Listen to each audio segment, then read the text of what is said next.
ஆனால் எனக்கு என்ன ஒரு சந்தோஷம் என்று சொன்னால், இந்த என்னுடைய தங்கை மகன்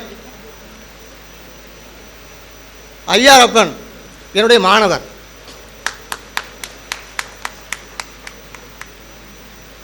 அந்த பையனை வந்து எங்கள் ஊர்லேயே நான் வேலை பார்க்குறேன். அவரும் எங்கள் ஊர்லேயே அவர் படிக்கிறார். எங்கள் வீடும் அவங்க வீடும் பக்கத்து வீடு. அந்த பையன் வந்து வெளியில் மாமான்னு நினைப்பார், என்ன பள்ளிக்கூடத்தில் சார் நினைப்பார். இல்லைப்பா நான் எப்போவுமே மாமா தானே அப்படின்னு. இல்லை, நீங்கள் ஆசான், நீங்கள் சாரு, வெளியில் வந்தால் மாமா அப்படின்னு சொன்னார். அது முதல் மாணவராக திகழ்ந்தார். அவர் வணக்கம் வைத்த விதத்தை பார்த்தீங்களா? இன்றைக்கி வந்து சென்னையிலே பெரிய பதவியில் இருக்கிறார். அவர் மிகப்பெரிய பதவியில் இருக்கிறார். முதல் மதிப்பெண் பெற்றவர், பண்பாட்டினுடைய சிகரம். நான் அந்த மாதிரி ஒரு மாணவரை இது வரைக்கும் பார்த்ததே இல்லை. அப்படிப்பட்ட மாணவர். அதே போல் அவங்க அப்பா அப்படி புலவர், ஒரு பாடல் எழுதி படித்தார் அல்லவா, அவரும் என்னுடைய மைத்துனர், சிறந்த புலவர். அவர் இந்த பாடலை அவர் வந்து வாசித்த பொழுது எனக்கு பெருமையாக இருந்தது. என்னென்னு கேட்டெல்லாம், இதே ராகத்தை தான் பாரதி தமிழ் மொழியை பாராட்டுகிற பொழுது, வாழ்க நிரந்தரம் வாழ்க தமிழ்மொழி வாழிய வாழியவே. அந்த தமிழ் மொழியை வாழ்த்துவதற்கு எத்தனையோ ராகங்களை அவன் பயன்படுத்திருக்க முடியும் பாரதியார். ஆனால் இந்த ராகத்தில் தான் என் அருமை தமிழை பாராட்ட வேண்டும் என்று இந்த ராகத்தை தேர்ந்தெடுத்தான். எனது அன்பு மைத்துனர் அவர்களும் இந்த சபையை பாராட்டுவதற்கு பாரதி எந்த மெட்டை தேர்ந்தெடுத்தானோ அதே மெட்டை தேர்ந்தெடுக்கிறார். அவருக்கு இந்த சபையின் சார்பாகவும் என்னுடைய கிராமத்தின் சார்பாகவும் டிவிஷன் சார்பாகவும் என்னுடைய பாராட்டுகளையும் வணக்கத்தையும் தெரிவித்துக் கொள்கிறேன். ஏனென்று சொன்னால், பாடலை விட அவர் தேர்ந்தெடுத்த ராகம், அந்த பாரதி தேர்ந்தெடுத்த ராகத்தை இந்த சங்கத்துக்கு வழங்கியிருக்கிறார். அதுதான் இந்த சங்கத்துக்கு பெருமை. நமது இந்த 12 டிவிஷன் தலைவர்களை பற்றி நான் பாராட்டாமல் இருக்க முடியாது.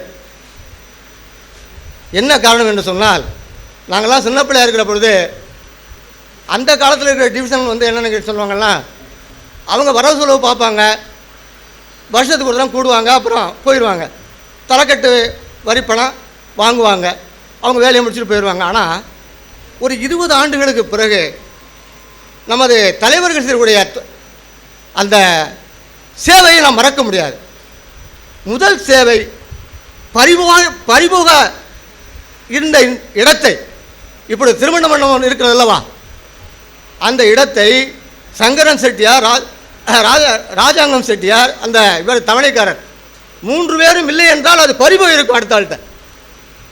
இன்று திருமண மண்டபம் காப்பாற்றப்பட்டிருக்கிறது, உருவாகி இருக்கிறது என்று சொன்னால், மும்மணிகள் என்று சொல்லக்கூடிய அந்த மணிகளுக்குத்தான் இந்த பெருமை சேரும்.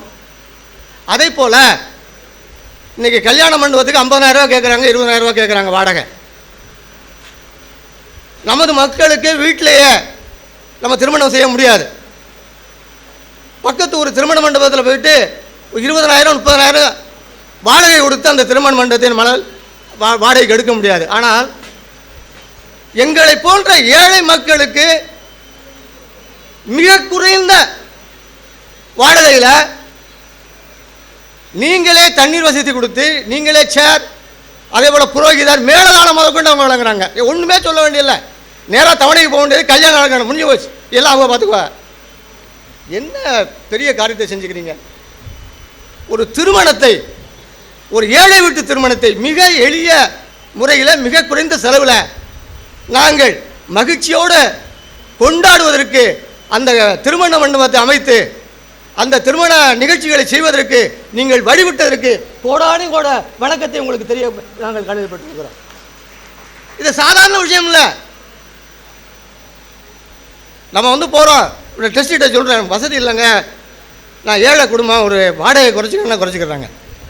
அதை கராராக பேசுறதில்லை, வேறு எங்கேயும் நம்ம பேச முடியாது. அதே போல் ஒரு 20 ஆண்டுகளுக்கு முன்னாடி அவங்க என்ன பண்ணாங்கன்னு கேட்டால், அந்த 10ஆம் வகுப்பு 12ஆம் வகுப்பு மாணவர்களுக்கு அதிக மதிப்பெண் பெற்ற நமது சமூக மக்களுக்கு அவங்க பரிசளித்து வருகிறாங்க. எல்லா நம்ம ஐயாரப்பனுக்கு நாங்கள் பரிசு கொடுக்க முடியலை, முதல் பரிசு வாங்கினார். ஏன்னால் சபை இல்லை, சங்கம் இல்லை. இதை விட குறைத்த மாணவன் அடுத்த சங்கத்தில் பரிசு வாங்குறான். இதை பாருங்கள், வேடிக்கை பாருங்கள். ஐயாரப்பன் வல்லநாட்டு சமூகத்தை சேர்ந்தவர், முதல் மதிப்பெண் பெற்ற மாணவர். அவருக்கு பரிசு கொடுக்க நாதி இல்லை. அவரை விட குறைந்த மார்க் வாங்கினவனுக்கு 7 பரிசு கிடைக்குது. ஏன்னா அடுத்த சமூகத்தை சேர்ந்தவன். அங்கே சங்கம் இருக்கிறது, வாழ்த்துகிறார்கள், போற்றுகிறார்கள். அதே போல் நமது இனத்தை சேர்ந்த நம்ம பிள்ளைகளுக்கு பரிசு வழங்கி பாராட்டி பெருமைப்படுத்திய உங்களுக்கு எங்களுடைய வணக்கத்தை தெரிவித்துக் கொள்கிறோம். அதே போல் நமது குலத்தில் பிறந்த பெண்களுக்கு திருமணம் நடப்பது என்பது சர்வசாதாரண விஷயம் இல்லை. முன்னாடியெல்லாம் ட்ரஸ்டிகள்லாம் முறிவு வைப்பாங்க. ஒரு சின்ன விஷயம் இருந்தாலும் முறிவாச்சாச்சு அப்படின்னு நம்மளை கொடுமைப்படுத்துனாங்க. அது ஒரு காலம். அந்த கொடுமைன்னு சொல்ல முடியாது, அது ஒரு கண்டிப்பு. கண்டிப்பு இருந்ததை விட்டு தான் சமுதாயம் நிலைச்சிருக்கோம். இல்லைன்னா அப்போவே காலியாக போயிருக்கும் நம்ம சமுதாயம். ஆனால் இப்போ இருக்கக்கூடிய ட்ரஸ்டிகளெல்லாம் பாருங்கள், எல்லாம் பச்சை தண்ணி. எல்லாரும் கல்லாக இருந்த ட்ரெஸ்ஸு பூரா பச்சை தண்ணியாக மாறி போய் தாப்ப எல்லாரும். ஆனால் எளிதில் அழகனா முன்னாடியெல்லாம் ட்ரஸ்ட் வாசலில் போயிட்டு பேசுறதுக்கே யோசனை பண்ணணும். இப்போ அப்படி இல்லை. எனக்கு பயப்படுறாரு எங்கள் ட்ரஸ்ட்டு. வாத்தியார நீங்கள் வாங்க, நீங்கள் பேசுங்க, நீங்கள் வாங்க, முன்னாடி வாங்க என்று எனக்கு வழிவிடுகிறார். அந்த செருக்கு பெருமை அவருக்கு இல்லை. எவ்வளவு குணம் பாருங்கள். அந்த காலத்தில் நீங்கள் இப்போ ட்ரெஸ்ஸியோட பழகி பார்த்தா உங்களுக்கு தெரியும். இங்கே பாருங்கள், இப்போ பாட்டாண்டெல்லாம் கிட்ட நிற்க முடியாது. இங்கே பாருங்கள், பச்சை தண்ணி உட்கார்ந்துருக்காங்க. மிக பண்பாளர், குழந்தை உள்ளம் படைத்தவர் அவர். நான் பழகி பார்த்துருக்கிறேன். மிகச்சிறந்த நண்பர். நம்ம சமூகத்துக்கு கிடைத்த இந்த 12 விழிகள் கிடைத்தது முருகனுக்கு. 12 விழி. அதே போல் நமது சங்கத்திற்கு கிடைத்த விழிகள் என்று சொல்லலாம். அந்த 12 விழிகள், அந்த 12 விழிகளையும் பரிவுடன் எங்களுக்கு காட்டுங்க. அதுதான் உங்களுக்கு கேட்டுக்கிறோம். எங்கள் சமூகத்துக்கு நீங்கள் செய்ய வேண்டிய உதவி என்று சொன்னால், முருகன் 12 விழிகளில் எங்களை பார்த்து ஆசி வழங்குகிறார். அதே போல் அந்த சமூகத்திற்கு நீங்கள் நன்மை செய்ய வேண்டும், ஆறுதலாக இருக்க வேண்டும், உறுதுணையாக இருக்க வேண்டும் என்று உங்கள் விழிகளை திறந்து காட்டுங்கள் என்று இந்த சந்தர்ப்பத்திலே கேட்டுக்கொள்கிறேன். அடுத்து இந்த பிள்ளைகள்லாம் எப்படி பாராட்டுன்னு எனக்கு ஒன்றும் தெரியலை. அந்த ஷேக்ஸ்பியர் அடிக்கடி சொல்லுவான், இந்த 37 நாடகங்களில் ஒரு வார்த்தை அடிக்கடி போய் சொல்லுவான், ஸ்வெல் பவுண்டுன்னு.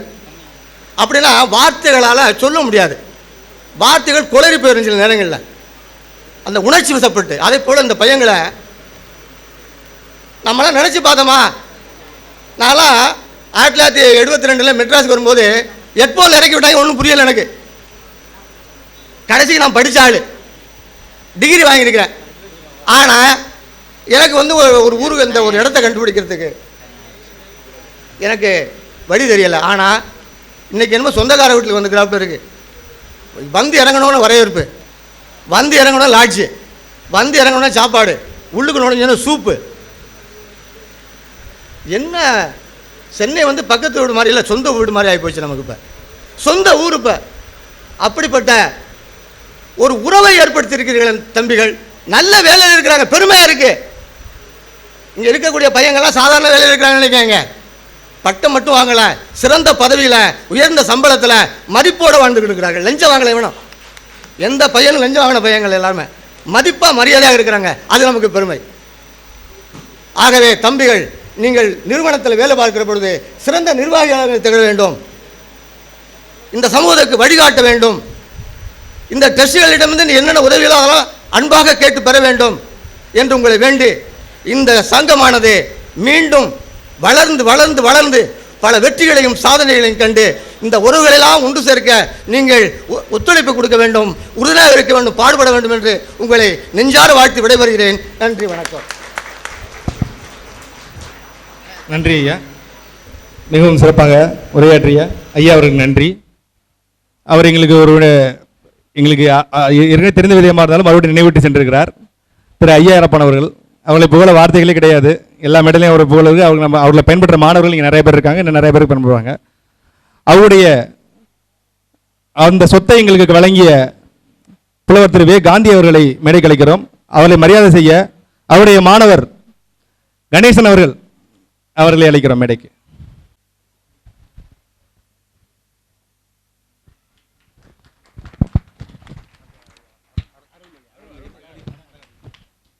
நன்றி ஐயா.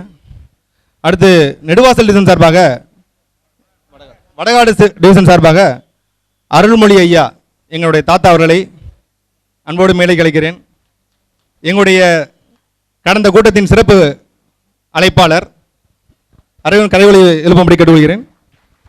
அவளை மரியாதை செய்ய சேது செந்தில், எங்கள் அருமை அண்ணன் சேது செந்தில் அண்ணன் எங்கிருந்தாலும் மேடைக்கு வர வேண்டும்.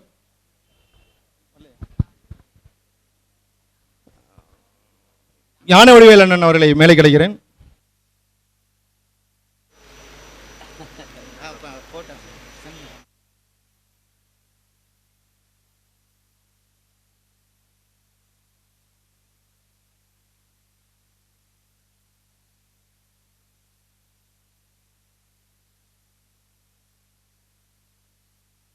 அனைவருக்கும் வணக்கம். நான் அதிக நேரம் எடுத்துக்கிற விரும்பலை. இங்கே இருக்கிற பெரும்பகுதியானவர்களை எனக்கு மிக நன்றாக தெரியும்.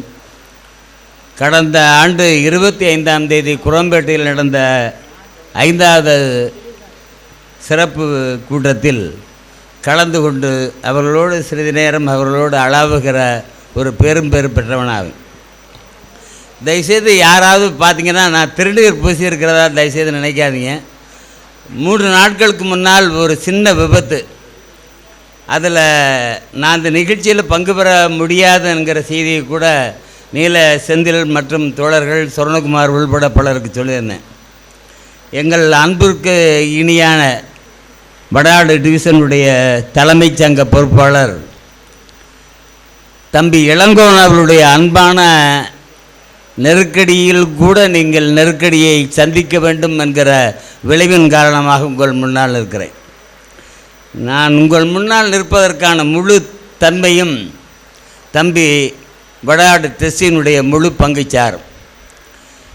அன்பிற்கினியவர்களே, இன்றைக்கு சென்னை வாழ் வடநாட்டு நகரத்தார் சமூகம் என்பது ஒரு புதிய பரிமாணத்தை பெற்றிருக்கிறது. அந்த புதிய பரிமாணம் என்பது 18ஆம் நூற்றாண்டில், 19ஆம் நூற்றாண்டில், 20ஆம் நூற்றாண்டில், 21ஆம் நூற்றாண்டில் எப்படி கடந்து வந்தீர்களோ அதனை 25ஆம் நூற்றாண்டில் எப்படி பார்க்க வேண்டும், இந்த சமூகம் எப்படி வளர்ச்சி பெற வேண்டும் என்கிற ஒரு புதிய சிந்தனையை, ஒரு புதிய வரலாற்றை, ஒரு புதிய பாய்ச்சலை நோக்கி சென்று கொண்டிருக்கிறது இந்த சமூகம். இந்த சமூகம் என்பது இழுப்பூரில் தொடங்கி களத்தூரில் முடிவதாக திருமண பத்திரிகையில் எழுதுவார்கள். மிக குறைந்தபட்ச எண்ணிக்கை கொண்டிருக்கிற மிக குறுகிய நிலப்பரப்பில் வாழ்ந்து கொண்டிருந்த ஒரு சமூகம் இன்றைக்கு விண்ணில் பாய்கிற அளவில் சென்னை வாழ் நகரத்தார் இளைஞர் பெருமன்றம் இன்றைக்கு ஒரு மகத்தான வரலாற்றை படைத்திருக்கிறார்கள். நமக்கு முன்னாலே இதயம் சின்னம் இருக்கிறது. அது அகத்தை குறிக்கிற ஒரு செய்தி. தமிழ் இலக்கியத்தில் அகநானூறும் புறநானூறும் ஒரு வரலாற்று பதிவை தமிழ்நாட்டினுடைய சங்ககால இலக்கிய பதிவை செய்யும்.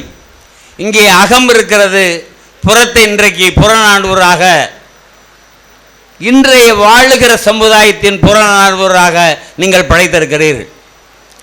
தென்சிங்கம் நான் ஒரே ஒரு சம்பவத்தை மட்டும் சொல்லி வடநாடு டிவிஷன் சார்பில் வாழ்த்தி விடைபெற விரும்புகிறேன். சேரன் செங்குட்டவனும் சங்ககால இலக்கியத்தில் சொல்லப்படுகிற சான்றோர் பெருமக்களும் வீரர்களும் மன்னர்களும் இமயத்தை கடந்தார்கள் என்கிற செய்தி வரலாற்று செய்தியாக இருக்கிறது, சங்க இலக்கியமாக இருக்கிறது. ஆனால் எவரெஸ்ட் சிகரத்தில் ஏறியவன் தென்சிங்கம் ஹில்லரியின் தான். அந்த தென்சிங்கம் ஹில்லரியின் தான் ஒரு புதிய வரலாற்றை உலகத்தில் பெற முடியாது, யாரும் கெட்ட முடியாது, எவரெஸ்ட் சிகரத்துக்கு செல்ல முடியாது என்கிற ஒரு தடையை அகற்றி தென்சிங்கம் ஹில்லரியும் ஒரு வரலாற்றை படைத்தார்கள். அதனைப் போல இன்றைக்கு சென்னை வாழ் இளைஞர் சமுதாயம் ஒரு மகத்தான வீர வரலாற்றை படைத்திருக்கிறது. உங்களுக்கு ஒரே ஒரு செய்தியை சொல்லி, குணமா பணமா என்கிற இதற்கு பின்னாலே மிகச் சிறப்பான ஒரு ஆய்வரங்கும் கூடிய பட்டிமன்றம் நிகழ இருக்கிறது. குணத்தை பற்றி பேசுபவர்கள் குணத்தை பற்றியே சிறப்பாக பேசுவார்கள், பணத்தை பற்றி பேச இருப்பவர்கள் பணத்தை பற்றியே பேசுவார்கள். அதனைப் போல வடநாடு டிவிஷன் என்பது ஒரு வரலாற்றில் மிகச்சிறந்த முத்திரைகளை பதித்திருக்கிறது என்கிற செய்தியை கால ஓட்டத்தின் வேகத்திற்கு ஈடாக சில பல செய்திகளை நான் தெளித்து விட்டு செல்ல விரும்புகிறேன். இன்றைக்கு பழனி மடம் இருக்கிறது என்று சொன்னால் அந்த பழனி மடம் பெறுவதற்கு வடகாடு டிவிஷன் ஒரு மிகச்சிறந்த பங்களிப்பை, வரலாற்று பங்களிப்பை செய்திருக்கிறது. அதனைப் போல மீசை இன்றைக்கு நான் பெருசாக வைத்திருக்கிறேன். இந்த மீசை வைப்பதில் ஒரு மிகப்பெரிய வரலாற்று சுவடு இருக்கிறது. இளைஞர்கள் நீங்கள் எல்லாம் தெரிந்து கொள்ள வேண்டும். மீசை வைக்கக்கூடாது என்கிற நெருக்கடியான ஒரு புதிய பார்வை இல்லாமல் சமயம் சார்ந்த, தமிழ் மரபு சார்ந்த மீசை வைக்கக்கூடாது, துளைக்காதுதான் வைக்க வேண்டும் என்கிற மரபு சார்ந்த முறையில் வாழ்ந்து கொண்டிருந்தார்கள். எங்களை போன்றவர்களெல்லாம் அன்றைக்கு மிகப்பெரிய போராட்டத்தை நடத்தியிருக்கிறோம்.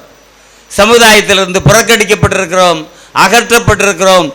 அதற்கு பின்னால் வடகாடு டிவிஷன் தான் முதலில் மீசை வைப்பதற்கான ஒரு களத்தை அமைத்து கொடுத்தது. அந்த களம் அமைப்பதற்கு கூட என்னை போன்றவர்களெல்லாம் பங்களிப்பு செய்திருக்கிறார்கள். அது மட்டுமல்லாமல் இந்த சமுதாயத்தில் 1923 நான் வரலாற்றை ஒன்று பதிவு செய்துவிட்டு நான் விடைபெறுகிறேன். 1923 8வது படிப்பதே மிகப்பெரிய படிப்பேர் இருந்த காலகட்டத்தில் வடகாடு டிவிஷனை சார்ந்தவர்கள்தான் காசி என்பவர் தான் முதலில் தமிழகத்தில் நம்ம சமூகத்தில் வழக்கறிஞராக பதிவு செய்திருந்தார்கள். அப்படிப்பட்ட வரலாற்று தொடர்பு நீண்ட நேரம் பேச வேண்டும் என்கிற ஆசை இருந்தாலும் காலத்தின் அருமை கதி ஒரு புதிய வரலாற்றை, ஒரு புதிய மேம்பாட்டை செய்திருக்கிற நீல செந்தில்குமார், கணபதி ரமணன் போன் பெயரை சொல்ல கூடாது என்று இருந்தாலும் கூட அவருடைய பங்களிப்பு என்பது மிகச் சிறப்பானது. இன்றைக்கு சிலருக்கு நெகிழ்தல் இல்லாமல் போய் அவர்கள் வேறொரு திசையில் நின்றாலும் கூட அவர்களெல்லாம் அரவணைத்து அடுத்து நடக்க இருக்கிற நிகழ்ச்சிகளில் எல்லோரும் பங்கு பெறுகிற ஒரு மகிழ்ச்சியான தருணத்தை உருவாக்க வேண்டும் என்று கூறி நான் இந்த விழாவிலே பங்கேற்பதற்கும் உங்களிடத்தில் பேசுவதற்கும் காரணமாக இருந்த எனது அன்பு இளவல், எனது அன்பு தம்பி, எங்களுடைய ட்ரஸ்டி இளங்கோவின் சார்பிலே உங்கள் அனைவருக்கும் வாழ்த்துக்களை கூறி எல்லா நலனும் பெற்று பையத்தில் வாழ்வாங்கு வாழுகிற, பையத்தில் தலைமை ஏற்கிற பங்களிப்பை சென்னை வாழ் வளநாட்டு நகரத்தார் சங்கம் பெற வேண்டும் என்று வாழ்த்துகிறேன். நண்பர்களே, நான் சிவப்பு துண்டை போட்டுக்கொண்டு சாதியை சங்கமாகவில்லை, உங்களை ஒரு சமூகமாக பார்க்கிறேன். சமூகமாக பார்க்கிற ஒரு அமைப்பு என்பது அது சாதியம் கடந்தது என்று கூறி உங்களுக்கெல்லாம் புரட்சி வாழ்த்துக்களோடு நிறைவு செய்கிறேன். நன்றி. நன்றி ஐயா. ட்ரஸ்டி சார்பாக திரு நடராஜன் அவர்கள் எளிதாக உரையை முடிப்பார் என்று கேட்டுக்கொள்கிறேன். இங்கு கூடியிருக்கின்ற பாசமிகு பங்காளிகளே, நேசமிகுந்த மாமா, மைத்துனர், மாப்பிள்ளைகளே, சகோதரிகளே, குழுந்தியாக்களே, மாமியார்களே, உங்கள் அனைவருக்கும் என்னுடைய சிறந்தாழ்ந்த வணக்கம். பூம்புகார் பட்டணத்துலேருந்து ஓடின நம்ம இன்றைக்கி சென்னை வரைக்கும் வந்திருக்கோம். எதுக்கு என்ன காரணம்? பொருளாதாரம் தான். இந்த பொருளாதாரத்தை நல்லபடியாக நம்ம வச்சுக்கணும். உண்மையிலே அங்கே 12 டிவிஷனை சேர்ந்த எங்களை சேர்ந்தவர்கள் செய்ய முடியாத ஒரு விஷயத்தை சென்னை வாழ் மக்கள் நீங்கள் செய்திருக்கிறீர்கள் என்றால் அதுக்கு மிகப்பெரிய கஷ்டப்பட்டு வந்து இருக்கீங்க. நீங்கள் இது மென்மேலும் வளரும்னா பொருளாதாரத்தில் முதல்ல ஒரு இடத்த வச்சுக்கோங்க. அந்த பொருளாதாரத்துக்கு என்ன தனி மனிதனை நோக்கி போகணுமா, இல்லை நம்ம எல்லோரும் சேர்ந்து இருக்கணுமானா எல்லோரும் சேர்ந்து இருந்தால் தான் நல்லாயிருக்கும். அப்போ ஒரு 10 பேரோ இல்லை 20 பேரோ சேர்ந்து ஒரு கூட்டு அமைப்பாக வச்சு ஒரு ஃபண்டை உருவாக்குங்க. அந்த ஃபண்டு உருவாக்குனா மிகப்பெரிய வெற்றியை கொடுக்கும். சாதாரண இன்றைக்கி ஸ்டேட் பேங்க்னு சொன்னோம்னா எல்லாருக்கும் தெரியும். ஆனால் அதனுடைய ஆரம்ப கட்டம் என்னென்னா 6 பேர் சேர்ந்து ஒவ்வொருத்தரும் 1 கோடி ரூபா போட்டு 6 கோடி ரூபா போட்டு அமைத்த நிறுவனம் தான் ஸ்டேட் பேங்க் ஆஃப் இந்தியா. இன்று பல லட்சம் கோடிகளையும் பல கண்டம் விட்டு கண்டம் போகக்கூடிய அளவுக்கு அதனுடைய கிளைகள் வளர்ந்திருக்கிறதுக்கு காரணம் அதனுடைய பொருளாதாரமும் கட்டமைப்பும் தான். அதே போல் நீங்கள் ஃபண்டுகளை முதலில் உருவாக்குங்கள். திருவரங்குளத்தில் எப்படி கல்யாண மண்டபம் கட்டுவதற்கு நம்மளுடைய சமுதாயத்தை சேர்ந்தவர் இருந்தார்களோ அதே போல் சென்னையிலும் நீங்கள் ஒரு கல்யாண மண்டபத்தை கட்ட வேண்டும். அடுத்த கூட்டம் 2ஆம் ஆண்டில் நடைபெறும் போது அதற்கு ஒரு அடித்தளத்தை அமைத்திருப்பீர்களானால் அது உங்களுடைய வெற்றிக்கினுடைய முதல் படிக்கட்டு. ஆகவே நீங்கள் இதை மென்மேலும் வளர வாழ்த்தி விடைபெறுகிறேன். நன்றி, வணக்கம். நன்றி அண்ணன் அவர்களே. அடுத்தபடியாக இன்றைய விழாவின் நாயகன் யாருக்காவது தெரியுமா? அந்த விழாவோட நாயகன் யாருன்னு தெரியுமா? கண்டிப்பாக அது எங்களுடைய ஆண்டு மலர் புத்தகம் தான். 1 வருடங்களாக நாங்கள் கடந்து வந்த பாதைகளை இங்கே புத்தகமாக அச்சிட்டு அதை வெளியிட டிவிஷன் தலைவர் அவர்களை கேட்டுக்கொள்கிறேன். அதனை பெற்றுக்கொள்ள எங்களது வழிகாட்டி கணபதி ரமணன் அவர்களையும் எங்களுடைய சொத்து முத்து அவர்களையும் மேடைக்கு